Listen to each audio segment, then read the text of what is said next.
റഷ്യയുടെയും ചൈനയുടെയും കയ്യിലുള്ള പുതിയ മിസൈലുകളെ, ശബ്ദത്തിനേക്കാൾ ഇരട്ടി വേഗതയിൽ സഞ്ചരിക്കുന്ന പുതിയ മിസൈലുകളെ നേരിടാനുള്ള ശേഷി, അല്ലെങ്കിൽ അതിനെ ആകാശത്ത് വെച്ച് തന്നെ തകർക്കാനുള്ള കപ്പാസിറ്റിയോ അല്ലെങ്കിൽ അത്തരം മിസൈൽ സിസ്റ്റമോ അമേരിക്കക്കില്ല എന്നുള്ളതാണ് വസ്തുത.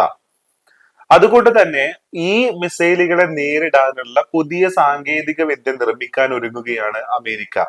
അതിന്റെ പേരാണ് ഗോൾഡൻ ഡോം.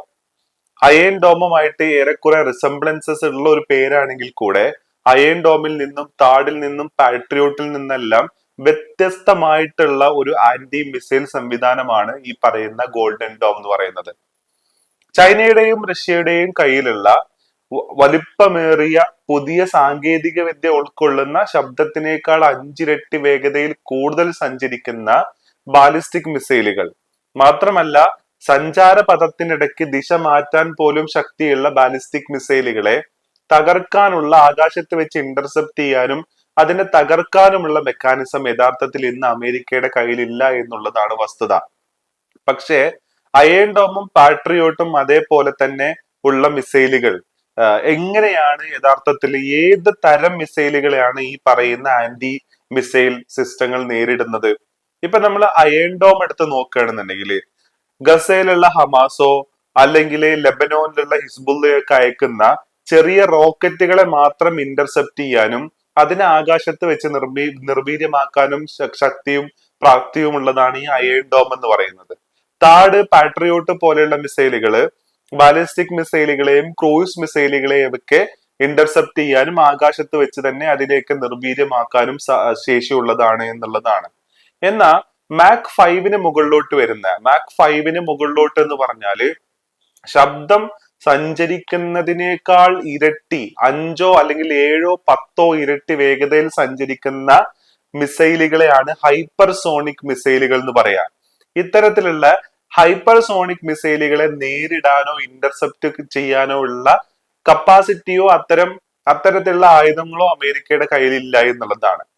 ഇനിയിപ്പോ പാട്രിയോട്ടോ അല്ലെങ്കിൽ താഡോ ഒക്കെ പോലെയുള്ള മിസൈൽ സിസ്റ്റങ്ങൾ, അല്ലെങ്കിൽ അത്രയും സോഫിസ്റ്റിക്കേറ്റഡ് ആയിട്ടുള്ള അതിന്റെ റഡാർ സംവിധാനങ്ങൾ 100-200 കിലോമീറ്റർ അകലെ നിന്ന് വരുന്ന, അല്ലെങ്കിൽ 100-200 കിലോമീറ്റർ മുന്നേ തന്നെ ഈ മിസൈലുകളുടെ സാന്നിധ്യം തിരിച്ചറിഞ്ഞാൽ, എന്നാൽ അതില് ആന്റി ആയിട്ട് ഉപയോഗിക്കുന്ന അല്ലെങ്കിൽ അതിനെതിരായിട്ട് ഉപയോഗിക്കുന്ന മിസൈലുകൾക്ക് ഈ പറയുന്ന റഷ്യയുടെയും ചൈനയുടെയും കയ്യിലുള്ള മിസൈലിന്റെ അത്ര വേഗതയിൽ സഞ്ചരിക്കാൻ പറ്റില്ല എന്നുള്ളതും ഒരു പ്രശ്നമാണ്.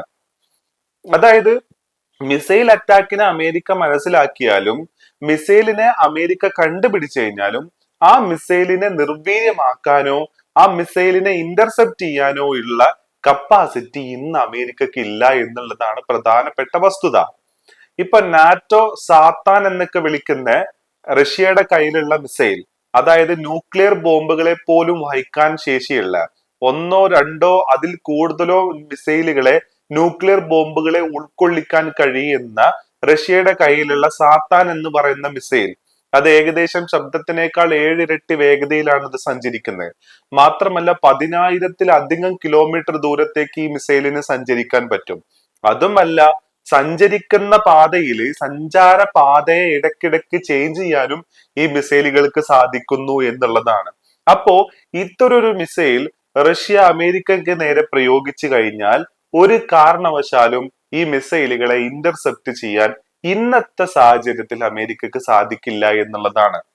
അപ്പോ ഇത് ഈ പ്രശ്നത്തിനെ മറികടക്കാൻ വേണ്ടിയിട്ടാണ് യഥാർത്ഥത്തിൽ അമേരിക്ക പുതിയ ഗോൾഡൻ ഡോം എന്ന് പറയുന്ന ഒരു സംവിധാനത്തിന് തുടക്കം കുറിച്ചിരിക്കുന്നത് എന്നുള്ളതാണ്. ഇതിന്റെ പ്രത്യേകതകള് ഇപ്പോഴുള്ള സാധാരണ മിസൈൽ പ്രതിരോധ സംവിധാനങ്ങളിൽ നിന്ന് വ്യത്യസ്തമാണ്. കാരണം ഇത് ഒരേ സമയം പല തരത്തിലുള്ള ആക്രമണങ്ങളെ നേരിടാൻ രൂപകൽപ്പന ചെയ്തതാണ് എന്നുള്ളതാണ്. അതായത് ഇപ്പൊ അയൺ ഡോം ആണെന്നുണ്ടെങ്കിൽ അയൺ ഡോമിന് ഒരിക്കലും ഈ പറയുന്ന ഹിസ്ബുള്ളയൊക്കെ ഉപയോഗിക്കുന്ന ഫൈബർ ഒപ്റ്റിക് ഡ്രോണുകളെ ഇന്റർസെപ്റ്റ് ചെയ്യാൻ സാധിക്കില്ല എന്നുള്ളതാണ്. പക്ഷെ ഹമാസും ഹിസ്ബുള്ളയും ഇറാനൊക്കെ ഉപയോഗിക്കുന്ന ചെറിയ ചെറിയ റോക്കറ്റുകളെയും ബാലിസ്റ്റിക് മിസൈലുകളെയൊക്കെ ഇന്റർസെപ്റ്റ് ചെയ്യാൻ അയൺ ഡോമിനെ കൊണ്ട് സാധിക്കും.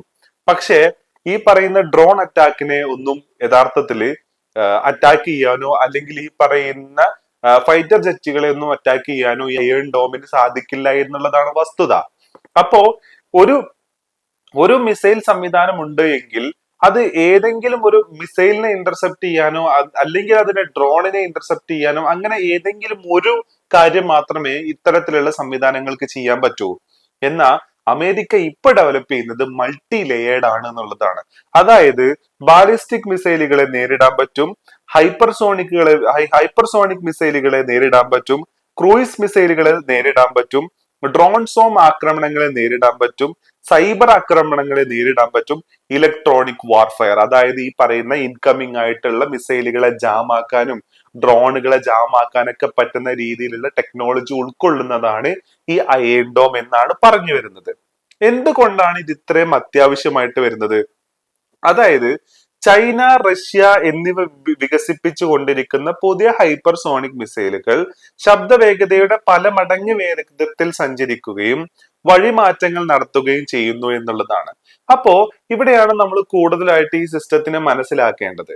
അതായത് കഴിഞ്ഞ പ്രാവശ്യം ഇറാൻ ഇസ്രായേലിനെ ആക്രമിച്ച സമയത്ത് ഇതുപോലെ തന്നെ മനോവറബിലിറ്റി കൂടുതലുള്ള മിസൈലുകൾ ഉപയോഗിച്ചു എന്ന് പറയുന്നുണ്ട്. മാത്രമല്ല ഇസ്രായേല് ചരിത്രത്തിൽ ഏറ്റതിനേക്കാൾ കൂടുതൽ ഏറ്റവും കൂടുതൽ മിസൈൽ ആക്രമണം നേരിട്ടതും തെല്ലവീവിൽ അടക്കം മിസൈലുകൾ ചെന്ന് വീണതുമായിട്ടുള്ള ഒരു സന്ദർഭമായിരുന്നു ഈ കഴിഞ്ഞ ഇറാൻ ഇസ്രായേൽ അമേരിക്ക വാർ എന്ന് പറയുന്നത്.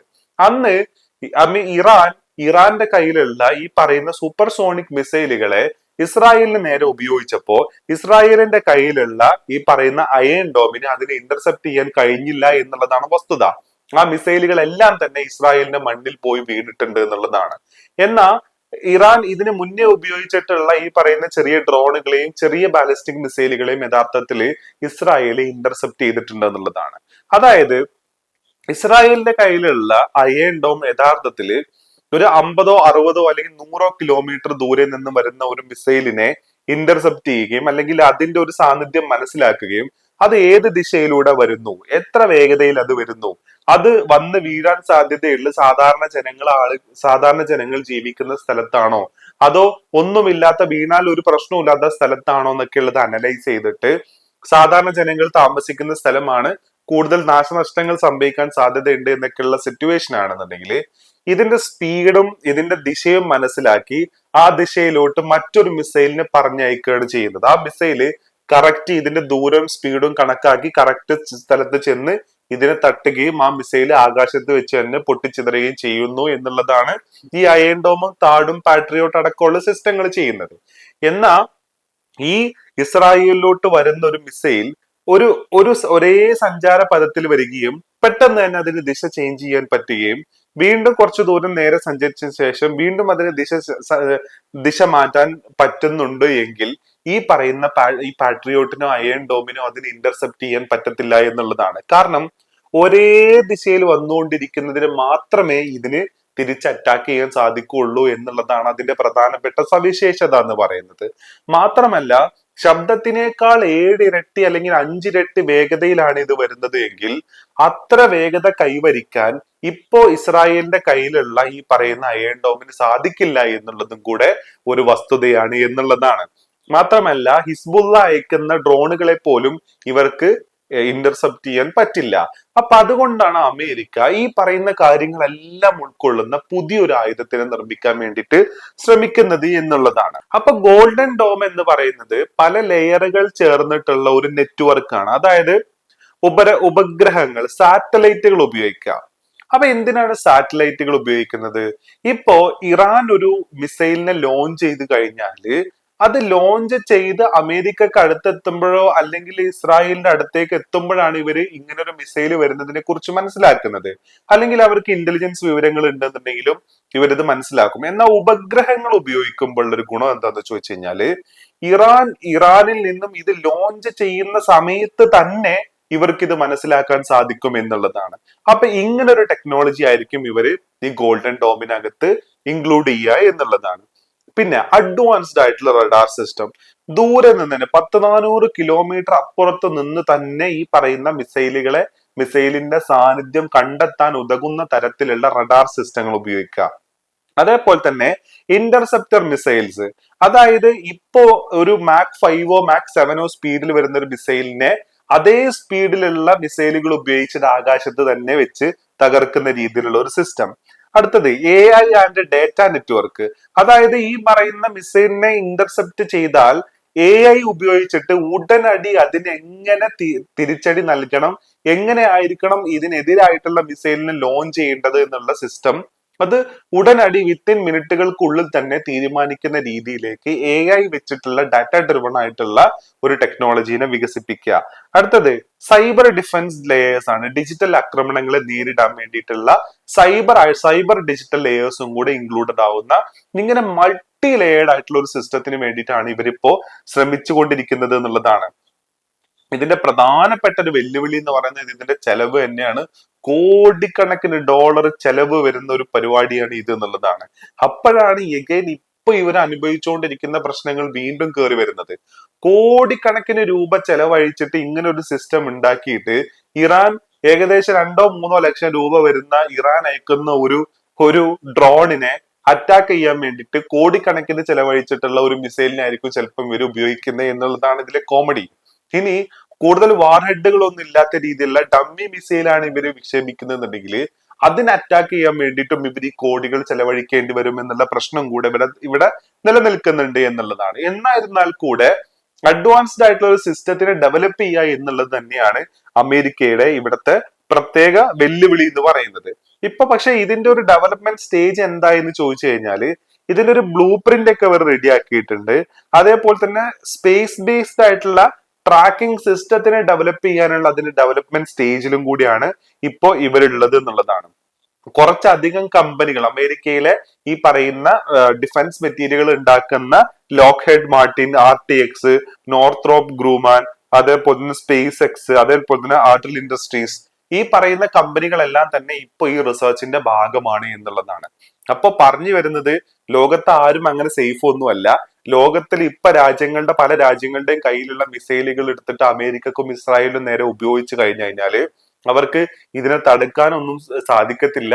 അത് അവിടെ പോയി വീഴുക തന്നെ ചെയ്യും എന്നുള്ളതാണ് ഏറ്റവും പ്രധാനപ്പെട്ട വസ്തുത എന്ന് പറയുന്നത്.